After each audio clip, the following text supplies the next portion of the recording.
Chantay on Twitter and Instagram, or just simply just Chantay. So I'm here with my weekly show called The Analysis, Chantay's Analysis at that. You can subscribe to my YouTube channel, or you can like this video on Twitter. You can go on Periscope and follow me under my Twitter and my Instagram. I am Chantay. It's the same name. So I am here with the coronavirus numbers, and because this virus is serious, we are in wave 3 of this virus. This virus is ravaging communities around the country and the world. So here we are with these numbers.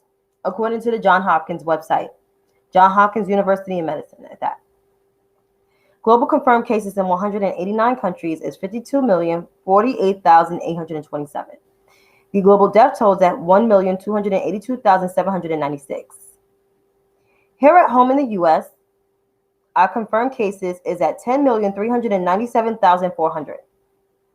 So I'll read that again.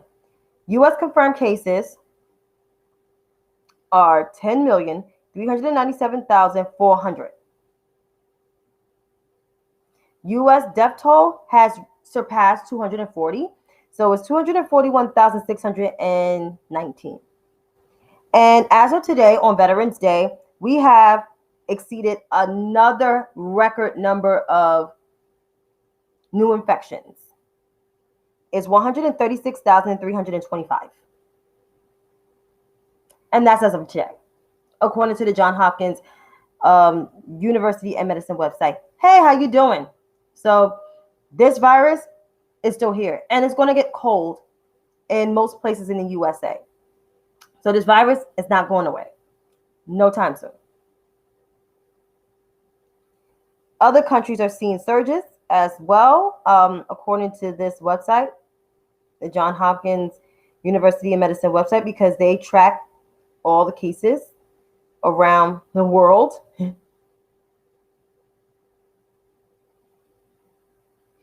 So you see the U.S., of course, is leading with a record number of cases.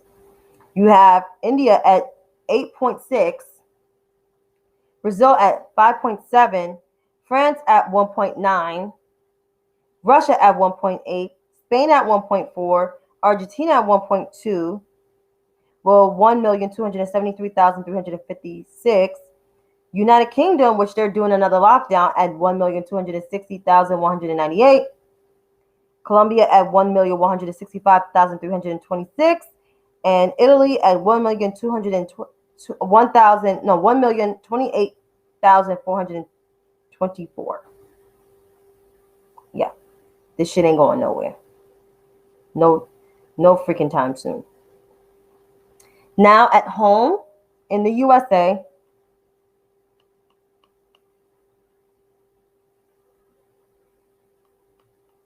I'm going to say the top 10 cases in this country.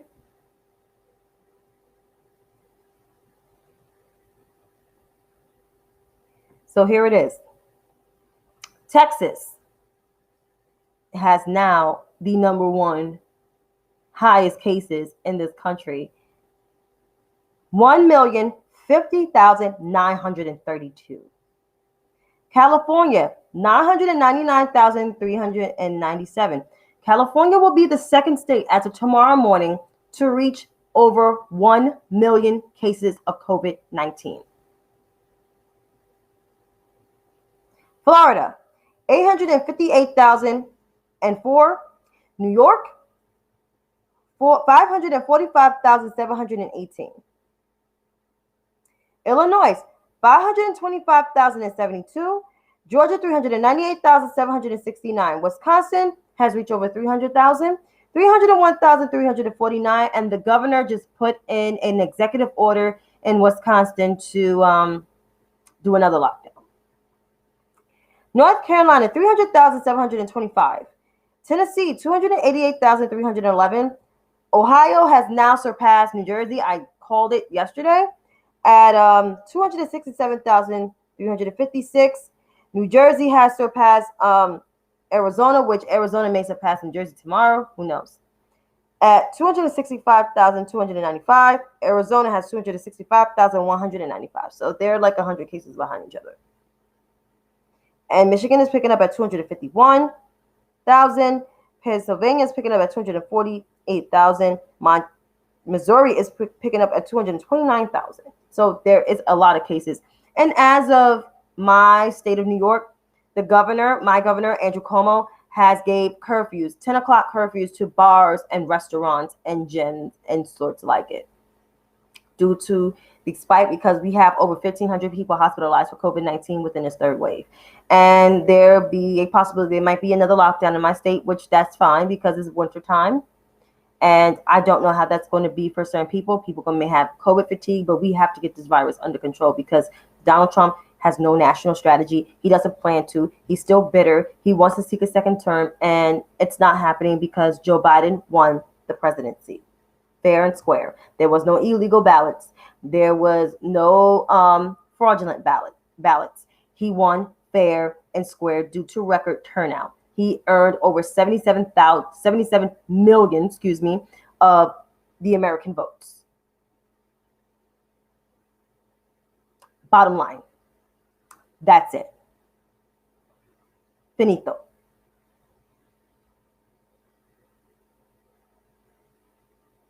In terms of the death toll, New York still has the highest death toll at 33,398, while Texas has surpassed the state of New Jersey at 19,435. California has 18,109. Florida has 17,299. New Jersey has now the fifth largest deaths at 16,476.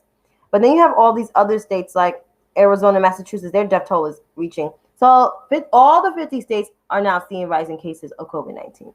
That's just to sum it up. And there's no relief. And Mitch McConnell said today that he does not want to add more money to relief. He wants a skinny bill. And so to Kentuckians, you should be fucking ashamed of yourself to vote this fucking bastard in who don't give a fuck about you. He has a 13% approval rating, and you voted him back in just to obstruct justice even further for the current sitting resident of the United States of America that's not going to pass any legislation. Are you fucking stupid?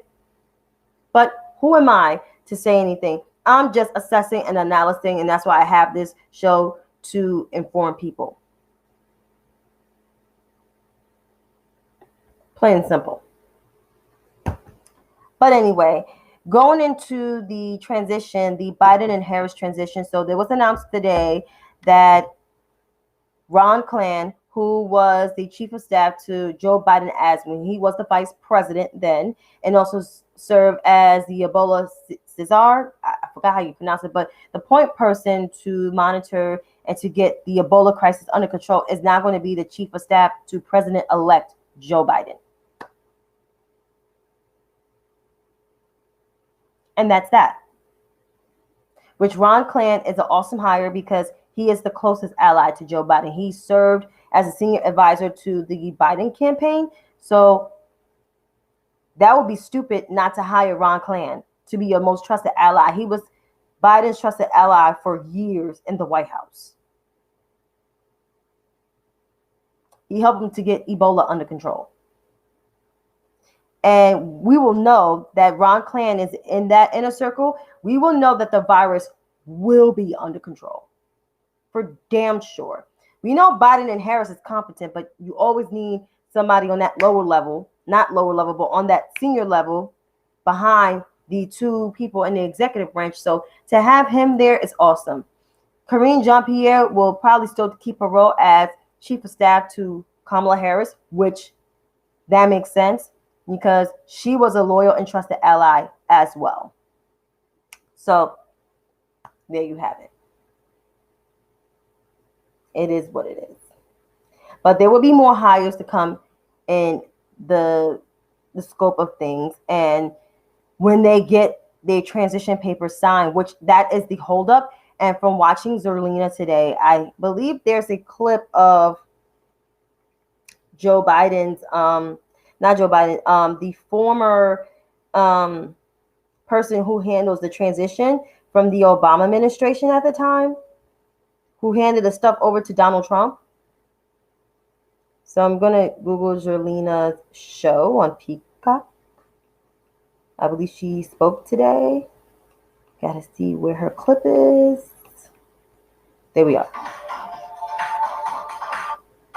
If Emily Murphy was listening to this interview right now, just say she was she downloaded Peacock to watch Zerlina, what would you tell her? What advice would you give her in terms of her decision-making process in this moment as the election is over, essentially for the president? There are still votes being counted, but the margins are larger than they were in 2016. So I disagree with her that the result is quote-unquote unclear. What would your advice be to her in this moment?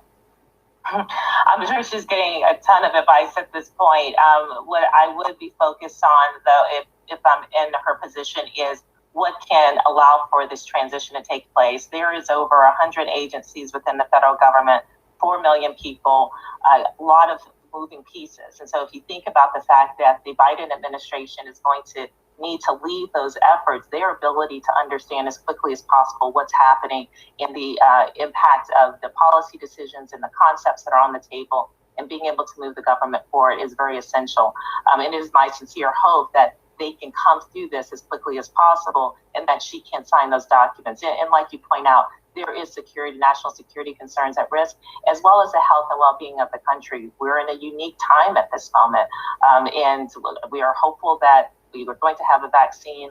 The idea of being able to get the logistics planning started, to get the work moving for the Biden administration to be able to pick up as quickly as possible. All those things are impacted by the transition being slowed down. And that's, in terms of being able to move forward as quickly as possible, very essential. So she was the woman, I forgot what her title was. She handled the transition, who kicked off the transition of power back in 2016 when Donald Trump was elected for to be the occupant of the White House. I don't say president because he has not acted presidential. And so they got the ball running. That next day, he came to the White House and met with President Obama, even though he has slandered him, even though he has insulted President Obama during President Obama's tenure as the president of the United States. He still met with him and gave him the peaceful transfer of power, and even did role play with them. They did role play with them in terms of what happens when a pandemic happens. But eventually, that Joe Biden is now the president-elect, the former vice president to the African-American president. Donald Trump does not want to, this Emily chick who has now this woman's job, said the results are unclear. That's why she don't want to hand over or sign over papers. You're slowing down the process. This is a national security issue. Joe Biden has to be informed of all things that is going on. He needs daily briefings. He is going to be the president of the United States, whether you like it or not. If you didn't hear his speech, he said, I'm a Democrat, but I will be your American president. And if anybody who has more experience than the whole entire Trump administration is Joseph Robinette Biden Jr. He's been in the Senate for 36 years. He's been the vice president to the first African-American president, and a damn good vice president since Al Gore, but he was probably more better than Al Gore ever in history, in my opinion, in modern day history. He was a damn good vice president. So, I mean, you don't want to hand over the stuff because you're mad and you're salty. Whatever it is, the race is not going to work in your favor. And recounts of elections don't turn out to be well. It actually goes for the other candidate or the lower candidate. It doesn't go in favor of the person that's demanding the recount. You can ask Al Gore. Why do you think Al Gore conceded December? Because the recount was not working in his favor. It just wasn't. Even though I still think halfway George Bush cheated because of Jeb Bush, and it turned out to bite Jeb back in the ass 16 years later. But the whole mere factor of it is recounts don't work well for the person that's demanding a recount. It ain't even too much work out for Stacey Abrams nor Andrew Gillum. Even though they have not lost tremendously bad in their races. They actually came up a little short in their races. But Donald Trump did not win in a gracious way. He may got picked up popular votes. Don't understand why. But in terms of electoral count, he will have to like play catch up to get to Joe Biden. And two of the states, Arizona and Georgia, is in Biden's favor. And even if Arizona and Georgia wasn't in Biden's favor, Donald Trump still wouldn't have won. All the states that he needed to win, Joe Biden grabbed them with a tight hold. And that's because of the black communities in these states. Milwaukee, Wisconsin, Detroit, Michigan, and Philadelphia, Pennsylvania, and even some parts of Pittsburgh as well. Allegheny, I keep saying that wrong, but it's in Pittsburgh. So Donald Trump, you wasn't gonna even get the black vote because of the way you disrespect our community. You call our brothers and sisters from immigrant countries shitholes. You saying what we had to lose. You think people won't remember that? And then, with the coronavirus, how you didn't even handle that well. And then in the debate, you said we learned to live with it. Are you fucking kidding me? You don't want to live with this shit. People have lost too many people to this crap. And people have saw what you and the Republicans have done. Donald Trump has basically ruined the party and brought Trumpism into the party. And now Trumpism is Republicanism. Even though the Republican Party has been declining over the years, in my opinion, it has been. It hasn't been for the people in a very much long time. Even when Herbert Hoover was there, it wasn't shit. But it was still some kind of, moral integrity. And that shit just kept sinking and sinking and sinking as each decade goes by for the party. Even though you have black people in the party, and even some black people was tended to leave, but still be independently conservative, excuse me.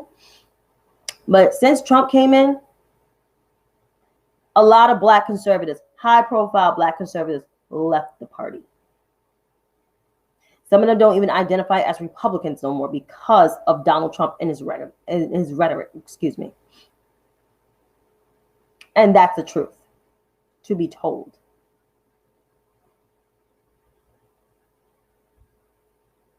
So that's why Donald Trump did not win the states that he won in 2016. He didn't even flip a state. Joe Biden did. Joe Biden actually created the blue walls back in those states. And actually, and due to Stacey Abrams and her groundwork, and even Latasha Brown and her groundwork, and many other black women that did the actual groundwork of registering voters, new voters, and checking status of new voters, and just doing the door knocking and not being surrogates, but Stacey Abrams was more of a surrogate than the others. That's why there is a stronger coalition and a much broader coalition for Joe Biden. That's why a lot of young people turned out. And even some progressive, which I'm about to get into their asses too. But that's why there's such a stronghold. So when Matthew Dow is talking about this election was not based on race. And let me just read the fucking tweet to you, what Matthew Dow said, because I found it to be really tone deaf. And I don't understand why this shit was pretty much tone deaf. I don't get it. I don't understand it. Why? But I'm going to just freaking read it.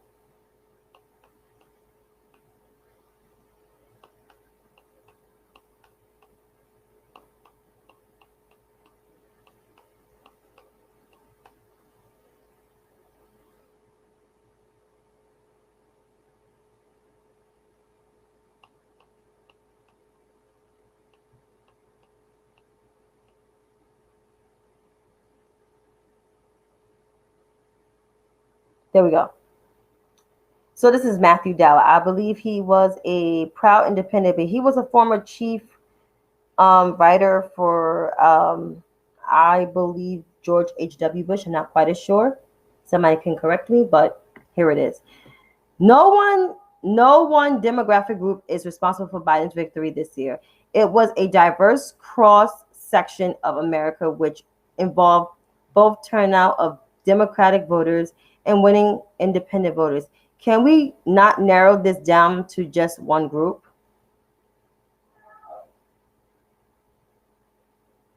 Mr. Dow, let me just be real clear. As a black woman,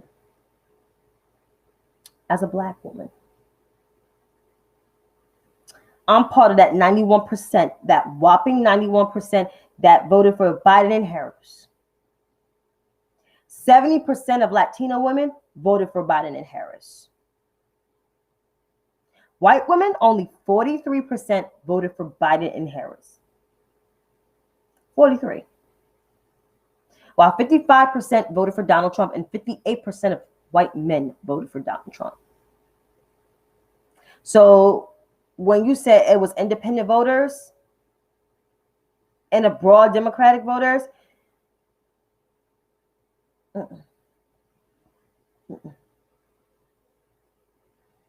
it's okay to say the demographics. I don't mind. If you don't like identity politics, then just remain an independent like you are and just shut the fuck up and continue to write whatever. Because you sending out that tweet, you look like a complete fool. You actually sound more like a privileged white man. I can't say you're racist because I don't know what racist thing you've done, but that tweet there was just tone deaf, and it was, this is my privilege, and so I get to say this, if that makes sense. So people like Mr. Dow need to shut the whole entire fuck up and not send that kind of fucking tweet ever. That's all I'm saying. But anyway, let's get into some of these progressives. And I know some people don't like me talking about the progressives, but you know, I try to not criticize anybody, but it seems like I'm getting tired. This is supposed to be a time we were supposed to celebrate, at least celebrate the newly elected president and vice president, the very first woman president, Black and Southeast Asian woman representation in the White House. And we have this fucking bullshit going on. So there's some tweets I would like to read from fellow progressive folks.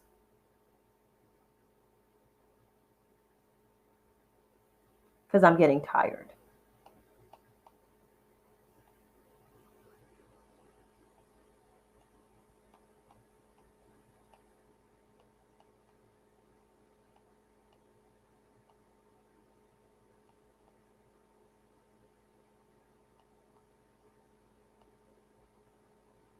So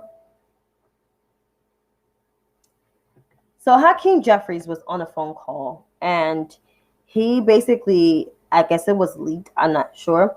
Do we want to govern, or do we want to be internet celebrities? And this was behind the scene of a House Democrat caucus call, and it was a turbulent post-election adjustment, I guess. So that's what he said. He didn't put anybody's name in anything. He didn't insert everybody's name.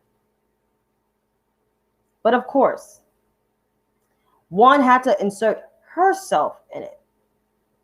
Pretty astounding that some Dems don't believe it's possible to govern, be politically popular, and command formidable bully pulpits at the same time, but it actually explains a lot about how we got here.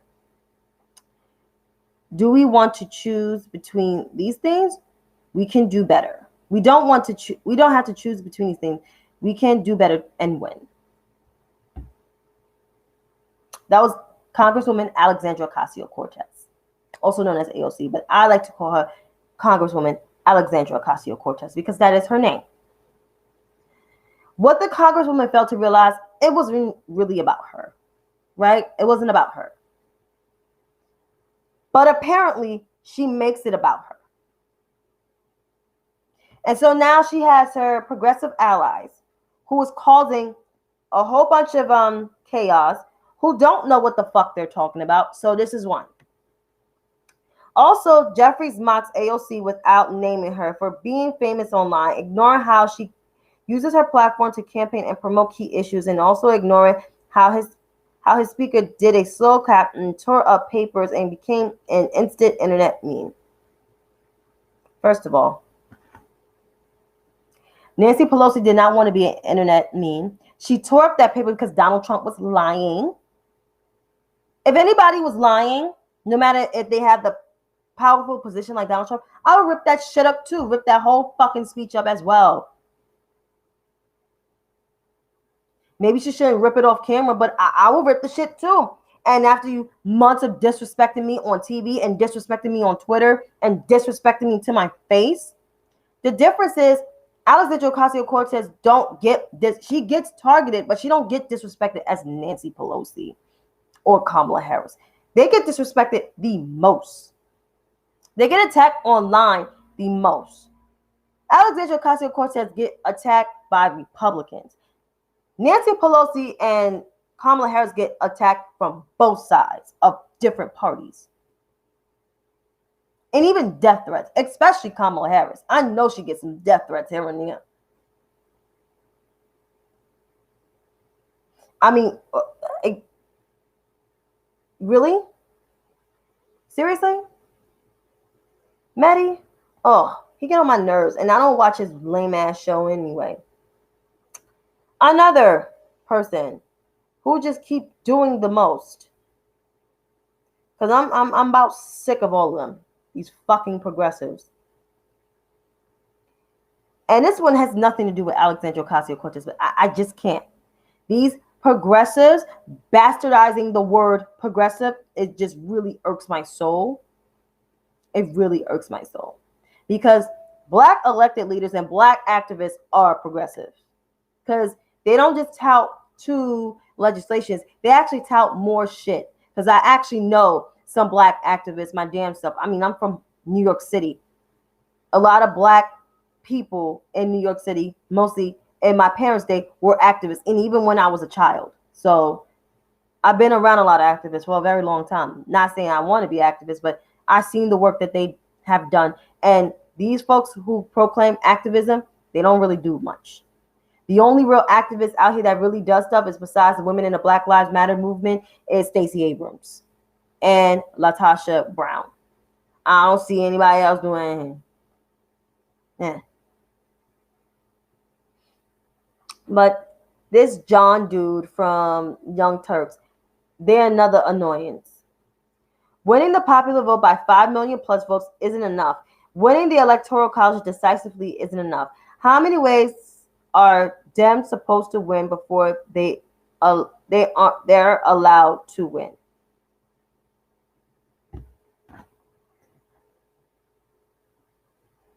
The reason why the election is still held up because Donald Trump does not want to accept the votes. He doesn't want to accept the fact that he has lost. This man lost. He lost. Just because he picked up one state, he is still behind the delegate count of Joe Biden. Joe Biden's about to pick up 2 other states because it's leading in his favor, and he's going to win in the Electoral College. Like, you know what? This is a win. This is a fucking win. And the laws were passed saying, like, the Electoral College have to vote the way the voters vote. And that's a law. That is the damn truth.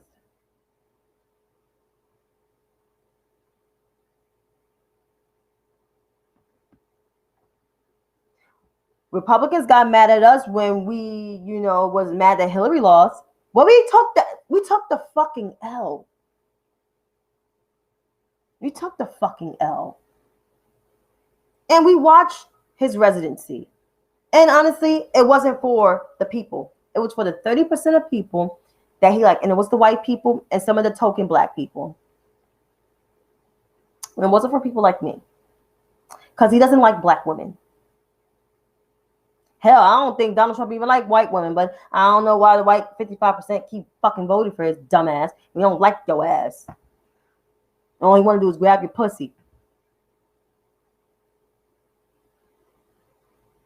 But who am I? Right? But I would like for the Democrat Party to just shit together. I'm tired. Because we had a whole ass motherfucking pandemic. People are dying. Cases are rising. And we're doing this infighting shit. Cut the fucking shit, man. Yep, Joe was the clear winner, fair and square. And this is it. This lawsuit, spending my fucking money, cut the shit. And it's not worth it. But I am getting off this live because I'm tired. And I got so much stuff to do tomorrow. So you all have a good night. And once again, you can subscribe to my YouTube channel, Chantay Berry. Or you can follow me on Twitter. I am Shantizi. But until then, you guys have a good night.